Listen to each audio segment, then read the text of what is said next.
नमस्कार दोस्तों, मैं सुनील भारद्वाज। एक बार पुनः आप सभी का स्वागत है ऑनलाइन स्टूडियो के ऑफिशियल चैनल पर। मित्रों, स्वतंत्रता संग्राम की सीरीज को हम और आगे बढ़ाते हैं। मैंने बताया था पिछले क्लास में कि कुछ ऐसे सेक्शन हैं जो आज़ादी के स्ट्रगल को और मजबूती देते हैं। ये ऐसे पड़ाव हैं, ये ऐसे मोटिवेटर्स हैं जो स्ट्रगल को, उसके संघर्ष को दो चार चांद लगाते हैं। क्वेश्चन भी इससे आते हैं, ऐसा नहीं। इससे पहले क्लास में हम लोगों ने भारत में जितने भी आंदोलन हुए हैं उसमें भूराज व्यवस्था को पढ़ा। आज है भारत में समाचार पत्रों का विकास या भारत में जर्नलिज्म या पत्रकारिता। तो इस चैप्टर का ये पहला पार्ट है। और सेकेंड पार्ट में भारत के जो प्रमुख न्यूज़पेपर हैं, कौन उनके संपादक हैं, प्रकाशक हैं, इनकी लिस्ट हम आपको देंगे। तो उसके बाद आगे प्रश्नों पर नज़र डालेंगे। तो शुरू करते हैं।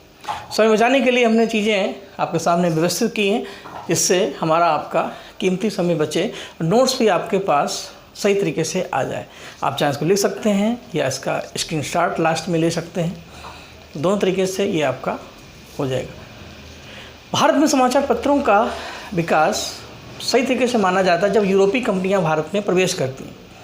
हालांकि इससे पहले पत्र हमारे संचार के माध्यम थे। पहले भोजपत्र पे लोग लिखते थे, पहले पान के पत्तों पर, ताड़ के पत्तों पर लोग अपनी सूचनाओं को कंप्रेसित करते थे, प्रसारित करते थे। लेकिन धीरे धीरे भारत में जो यूरोपीय आए तो अपने साथ छापाखाना भी लेके आए। और सबसे पहले यूरोपीय कंपनी जो भारत में आई वो पुर्तगीज़ थी। पुर्तगाली भारत में सबसे पहले आए। तो प्रिंटिंग प्रेस, तंबाकू, आलू, ये सब पुर्तगालियों की देन है। तो भारत में यही बात मैंने इंट्रोडक्शन में बताई भी थी कि भारत में समाचार पत्रों का और पत्रकारिता का प्रारंभ यूरोपियों के भारत के आगमन से हुआ। और पहले यूरोपीय चूँकि पुर्तगाली हैं तो प्रिंटिंग प्रेस का प्रारंभ सबसे पहले पुर्तगालियों ने किया। उन्होंने ही भारत में सबसे पहला छापाखाना स्थापित किया। आगे चल कर के जब ब्रिटेन की company, east India company Bharat में इस्टेब्लिश हुई तो उन्होंने भी मुंबई में, कलकत्ता में प्रिंटिंग प्रेस स्थापित किए। चूँकि अंग्रेज़ जो कंपनी थी, ईस्ट इंडिया कंपनी, उसका भारत में कार्यकाल ड्यूरेशन ज़्यादा रहा, इसलिए आगे की जो इवेंट्स हैं उसी की हैं। माना जाता है कि भारत का पहला इंग्लिश समाचार पत्र या भारत का पहला newspaper, first newspaper of India जो इंग्लिश में प्रकाशित हुआ, बहुत फेमस पत्र है, आप सब जानते हैं, जेम्स अगस्टस हिक्की के द्वारा प्रकाशित द बंगाल गजट। ये भारत का पहला पेपर है, इंग्लिश में है और 1780 में ये पब्लिश हुआ था। जेम्स अगस्टस हिक्की ने अंग्रेज़ों की नीतियों का विरोध किया। उसी विरोध में इस पत्र को प्रकाशित किया। आगे चल कर के इस पत्र को बंद कर दिया गया।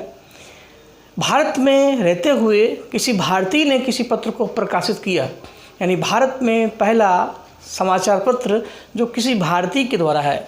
जैसे first Indian paper in India by A Indian, तो किसी भारतीय के द्वारा पहला भारतीय समाचार पत्र इंग्लिश में ही सबसे पहले प्रकाशित हुआ और उसका भी नाम है बंगाल गजट। तो दो बंगाल गजट हैं, द बंगाल गजट पहला पत्र भारत में है और द खाली बंगाल गजट ये किसी भारतीय के द्वारा प्रकाशित पहला पेपर है। अब वो भारतीय हैं गंगाधर भट्टाचार्य और ये पेपर 1816 में भारत में प्रकाशित हुआ। क्योंकि इस तरीके से क्वेश्चन कभी कभी जब इस लेसन को पढ़ेंगे तो आपको कई तरीके से पढ़ना है। इसका इतिहास, कुछ व्यक्तित्व है, इनको जानना है, कौन कौन से प्रतिबंध हैं, कौन कौन से समाचार पत्र हैं। तो उसी फ्रेमिंग को हमने दिमाग में रखते हुए बात को परोसा है। अब कुछ पर्सनालिटी उन पर भी नज़र डाल लें। जैसे बर्किंघम और हिक्की, इन दोनों ने समाचार पत्रों की जो रियलिटी है, जो उनकी वास्तविकता है, वो जनता के सामने रखा। पत्र क्या होते हैं? समाज का आईना होते हैं। आप कोई पेपर उठाते हैं तो एक दिन पहले का जो वाक़या है, कहीं एक्सीडेंट हुआ हो, कहीं बाढ़ आई हो, कहीं पानी बरसा हो, वो हम पत्र के माध्यम से समाज को देखते हैं। तो पत्र सूचना का एक सही माध्यम होते हैं। तो पत्रों के माध्यम से हम अपनी संचार व्यवस्था को व्यवस्थित करते हैं। तो आज जो समाचार पत्र हैं वो कैसे हैं? तटस्थ हैं, स्वतंत्र हैं। आज भारत में समाचार पत्रों को स्वतंत्रता मिली है। अनुच्छेद 19(1)(a) के अनुसार उनको बोलने का अधिकार है। ये कोई भी पत्र सूचना हो बिना किसी पक्षपात के तटस्थ तरीके से, न्यूट्रल तरीके से जनता के सामने आनी चाहिए, किसी का समर्थन न करते हुए। तो इस इमेज को, इस प्रतिबिंब को बर्किंघम ने सबसे पहले प्रस्तुत किया। तो स्वतंत्र और तटस्थ यानी न्यूट्रल, निष्पक्ष कह सकते हैं, आधुनिक पत्रकारिता के जनक बर्किंघम माने जाते हैं। तो father of separate and free neutral journalism.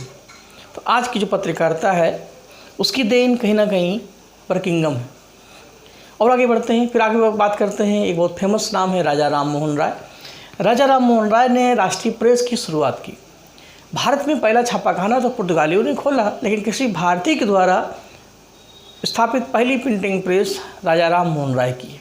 राजा राम मोहन राय के कई महत्वपूर्ण पेपर हैं, संवाद कौमुदी, मिरातुल अखबार, ये सब आपको नेक्स्ट क्लास में बताएंगे।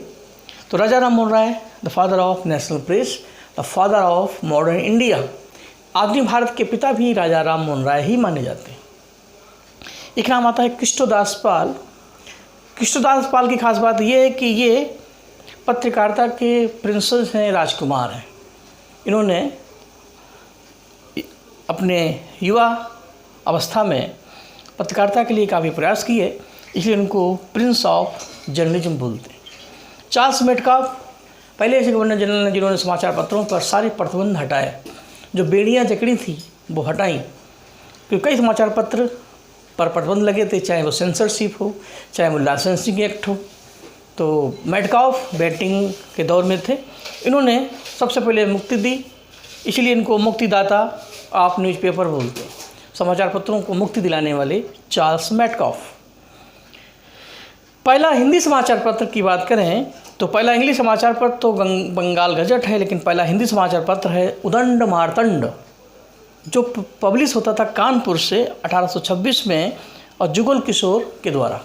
तो यही 3-4 क्वेश्चन कभी कभी आ जाते हैं कि पहला पत्र कहाँ पर, कब, किसके द्वारा प्रकाशित होता था। मैंने उतनी बातें शेयर की जो आपके लिए इम्पोर्टेंट है। समाचार पत्रों के विकास के लिए स्वतंत्रता संग्राम के समय काफ़ी प्रयास हुए। सबके अपने अपने पत्रिकाएँ थीं, जैसे महात्मा गांधी की New India, Young India, Annie Besant का Navjivan, Commonwealth, New India, Motilal Nehru का इंडिपेंडेंस। तो वैसे ही भारत में समाचार पत्रों के विकास के लिए तेज बहादुर सप्रू की अध्यक्षता में एक कमेटी बनी थी जिसका नाम था प्रेस समिति। तो प्रेस समिति 1921 में स्थापित हुई और सप्रू कमेटी के नाम से इसको जाना जाता है। तो कभी कभी क्वेश्चन पूछा जाता है कि सप्रू समिति का विषय क्या है। तो सप्रू समिति का विषय है समाचार पत्रों का विकास, क्योंकि ये इसी से संबंधित है, तो इसको भी आप लोग नोट करें। अब इस चैप्टर के अगले पड़ाव पे चलते हैं, अगले चरण पे चलते हैं। अगला स्टेप ये है, समाचार पत्रों के विकास के लिए प्रयास तो बहुत हुए, लेकिन ब्रेकर भी बहुत लगे। अंग्रेज बिल्कुल नहीं चाहते थे कि भारत में समाचार पत्रों के माध्यम से भारत की जनता अवेयर हो, जागरूक हो और स्ट्रगल में वो और मजबूत हो। डिवाइड एंड रूल उनकी पॉलिसी थी, यही उन्होंने किया। तो जो मेन एक्ट वैन लगाए गए, तो कई एक्ट वैन ऐसे हैं जो रिपीट किए गए, तो हम वो बताएंगे जो फर्स्ट एंड लास्ट बार लगे।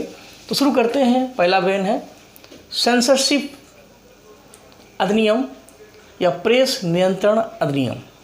सेंसरशिप को हम बोलते हैं कि सेंसरशिप के माध्यम से कोई भी समाचार पत्र अगर पब्लिश होता था तो वो अपने पत्र के मुख पर अपने प्रकाशक का नाम, पता, ये सब उसको लिखना होता था। यानी धीरे धीरे समाचार पत्रों को कंट्रोल करने की कोशिश की गई। तो इसमें क्वेश्चन आएगा कि सेंसरशिप समाचार पत्रों पर लगने वाला पहला प्रतिबंध कौन सा था और किस गवर्नर जनरल ने पहली बार समाचार पत्रों पर कोई प्रतिबंध लगाया। तो लॉर्ड वेलेस्ली ऐसे गवर्नर जनरल हैं जिन्होंने समाचार पत्रों पर ब्रेकर्स की शुरुआत की। 1799 का सेंसरशिप एक्ट समाचार पत्रों के विकास का पहला ब्रेकर माना जाता है। थोड़ा और आगे बढ़ते हैं। 1823 तक आते आते समाचार पत्रों को और कंट्रोल करने की कोशिश की गई जिससे इनकी आवाज़ दब जाए। तो एक एक्ट अधिनियम पास हुआ था लॉर्ड एडम्स के समय, उसका नाम है अनुज्ञप्ति अधिनियम। इसको हिंदी में बोलते हैं अनुज्ञप्ति, इंग्लिश में बोलते हैं लाइसेंस से बनेगा लाइसेंसिंग एक्ट। तो लाइसेंसिंग का मतलब है कोई भी पत्र अगर तैयार करना चाहता है, छापना चाहता है, तो पहले वो लाइसेंस ले, फिर बाकी कंडीशन जो है वो वही रहेंगी। यानी और आम आदमी के लिए इतना सरल नहीं रहा कि वो किसी पत्र को निकाल सके। इसी बीच आगे चल कर के 1857 का विद्रोह हुआ, तो लॉर्ड कैनिंग ने इसी लाइसेंसिंग एक्ट को फिर दोबारा लागू किया। तो ये एक्ट चूँकि पहले आ चुका था 1823 में, तो कैनिंग के समय भी इसको लगाया गया।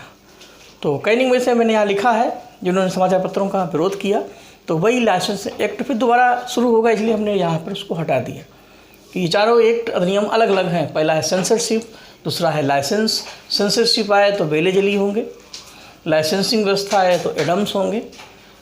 उसके बाद आते हैं 1867 1867 में लॉरेंस ने एक और ब्रेकर बना दिया, वो है रजिस्ट्रेशन एक्ट, पंजीकरण करना। आपको पहले रजिस्ट्रेशन के लिए अप्लाई करना पड़ेगा, फिर लाइसेंस, फिर सेंसरशिप ले देकर के एक से हटेंगे, फिर दूसरे से हटेंगे, तीसरा। तो हर एक्ट का अपना एक गवर्नर जनरल है। तो censorship by Wellesley, licensing by Adams और रजिस्ट्रेशन बाई लॉरेंस। लेकिन इन सबसे बढ़कर जो सबसे खुरापाती, सबसे बदनाम अधिनियम था, वो था लॉर्ड लिटन का वर्नाक्यूलर प्रेस एक्ट। इसको हिंदी में बोलते हैं देसी भाषा अधिनियम। 1878 का ये एक्ट इसलिए फेमस है जो कि भारत की स्वतंत्रता और संग्राम को कंडोन करने के लिए लॉर्ड लिटन ने देसी भाषा अधिनियम लॉन्च किया। और उसमें यह शर्त थी कि कोई पेपर अगर क्षेत्रीय भाषाओं में प्रकाशित होता है, क्षेत्रीय भाषाओं का मतलब है वो पंजाबी में है, मराठी में है, बंगला में है, हिंदी में है, उर्दू में है, वो इन किसी भाषाओं में अगर छपता है तो वो बंद हो जाएगा। और उसकी वजह थी कि ये सभी पत्र जो थे वो अंग्रेज़ों के विरुद्ध में सूचनाओं को प्रकाशित करते थे। लेकिन कोई पेपर अगर इंग्लिश भाषा में है तो वो वेन नहीं होगा, यानी लोकल लैंग्वेज के सारे पेपर वेन कर दिए गए। और पहला पेपर जो उसमें वेन किया गया, बंद किया गया, वो है ईश्वर चंद्र विद्यासागर का सोम प्रकाश। हम ये भी कह सकते हैं सोम प्रकाश जो बंगाली में प्रकाशित होता था उसमें का महत्वपूर्ण पत्र था। उसको वेन लगाने के लिए ही लॉर्ड लिटन ने देसी भाषा अधिनियम कानून की शुरुआत की। और इसके बाद जो अगला पत्र या पत्रिका बंद होने वाली थी वो थी अमृत बाजार पत्रिका, जो मोतीलाल घोष की थी। अमृत बाजार पत्रिका वाले थोड़े से होशियार निकले। उन्होंने क्या किया, रातों रात अपना छापाखाना चेंज कर दिया। जो पत्र बंगाली में छपता था वो इंग्लिश में छपने लगा, उसके फ्रंट चेंज कर दिए।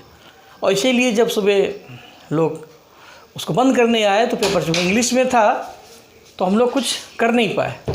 यही वजह थी कि दो क्वेश्चन बनते हैं, वर्नाक्यूलर प्रेस एक्ट के द्वारा कौन सा समाचार पत्र प्रतिबंधित किया गया, तो आंसर होगा सोम प्रकाश। और किस पत्रिका ने वर्नाक्यूलर प्रेस एक्ट से बचने के लिए भाषा परिवर्तन किया, तो आंसर होगा अमृत बाजार पत्रिका। जब हम क्वेश्चन इसके सॉल्व कराएंगे तो ये सारे प्रश्न आपको मिलेंगे, लेकिन अगर पढ़ लेंगे तो तैयारी हो जाएगी। तो इसीलिए ये एक्ट है। ये एक्ट आगे चल कर के लॉर्ड रिपन ने रिमूव किया। लिटन ने लगाया और रिपन ने हटाया। ला से लिटन, ला से लगाया, R for Ripon, R for remove. Ripon इसको रिमूव करते हैं और लिटन इसको लगाते हैं। हम इसी के आगे लिख देते हैं, रिपन द्वारा ये हटाया गया, क्योंकि दोनों की बॉडी लैंग्वेज एक ही जैसी है, लिटन और रिपन। एग्ज़ाम तक आते आते ऐसा ना हो जाए लिटन रिपन बन जाए, जो लगा दे, लगाने वाला है वो हटा दे, जो हटाने वाला है वो लगा दे। इसलिए थोड़ी सी रीजनिंग का सहारा लें, लिटन लगाते हैं कि ला से लिटन है, ला से ही लगाते हैं। रिमूव करना यानी हटाना होता है R for remove, R for Ripon. क्योंकि आप थोड़ा सा लॉजिकल तरीके से तैयारी करेंगे तो चीज़ें दिमाग में व्यवस्थित होंगी। तो कुल मिलाकर के ये महत्वपूर्ण 4 एक्ट हैं, censorship by Wellesley, licensing by Adams, registration by Lawrence और वर्नाक्यूलर बाई लिटन। कुछ ऐसे गवर्नर जनरल हैं जिन्होंने समाचार पत्र पत्रिकाओं का समर्थन किया, कुछ ऐसे हैं जिन्होंने विरोध किया। तो जो विरोध करने वाले हैं वो तो आपके सामने, ये वो खलनायक हैं जो कभी नहीं चाहते थे पत्रों का विकास हो। कुछ ऐसे थे जो उन्होंने समर्थन भी किया, भले वो अंग्रेज़ थे। कौन कौन से हैं आइए देखते हैं। प्रेस के समर्थन में सबसे पहला नाम आता है लॉर्ड हेस्टिंग्स का, जिन्होंने सबसे पहले भारत में सेंसरशिप एक्ट को बैन किया, हटाया। अगला नाम है मैकाले का। फिर है मेटकाफ, जिनको समाचार पत्रों का मुक्तिदाता कहते हैं। मेटकाफ के साथ ही थे विलियम बेंटिंग। रिपन बहुत उदारवादी गवर्नर जनरल थे। तो ये 4 नाम हैं, 4 का 5 कह सकते हैं, हेस्टिंग्स, मैकाले, मेटकाफ, बेंटिंग और रिपन। तो 5 नाम ऐसे हैं जो एंटी हैं। 4 तो आपके सामने हैं, वेलेजली, एडम्स, लॉरेंस, लिटन, और एक नाम और मैंने बताया था लॉर्ड कैनिंग, जिन्होंने 1857 के विद्रोह को दबाने के लिए समाचार पत्रों पर दोबारा लाइसेंसिंग एक्ट लगाया था। इतनी बातें हैं। अब इस लेक्चर में अगला क्या होगा सेक्शन, अब कौन कौन से पत्र हैं, पत्रिकाएं हैं, उनके संपादक, ये भी जान लिया जाए। तो हम चाहते हैं कि इसकी क्लास हम नेक्स्ट वीडियो में आपको लेके पढ़ाते हैं, और उसमें फिर उसके बाद जो आए हुए प्रश्न उनको देख लेते हैं। तो उम्मीद है कि इन 3 क्लासेस में ये लेसन आपका हर तरीके से तैयार हो जाएगा। इस उम्मीद के साथ फिर मिलते हैं। नमस्कार, जय हिंद।